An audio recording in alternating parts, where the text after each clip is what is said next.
Mājās eksperimenti beigušies, tagad izgāju dārzā bišķi paeksperimentēt, uztaisīt tādu ģeneratoru no akumulātora palaidu. Nu, apskatīsimies, kā uz augiem iedarbojas.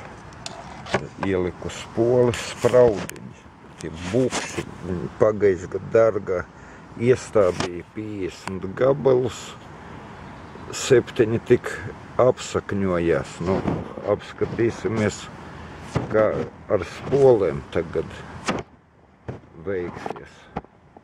Likšu pa stundai dienā un skatīsimies, kas mums te sanāks.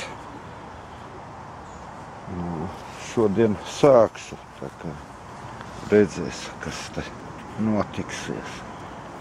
Pēc tam pa visu dārzu vēl tas spoles salikšu. Paskatīsimies, kas notiksies. Jo tur, cik skatījos, čaļi ir mēģinājuši, nu, sēklas dīkst krietni ātrāk un labāk. Redzēs, kā te iedarbosies. Nu, apmēram tā. Pagaidām viss. Vēlāk turpināsim eksperimentu. Tā kā šodien stundu šeit un redzēs, kas notiks. Pagaidām beigšu.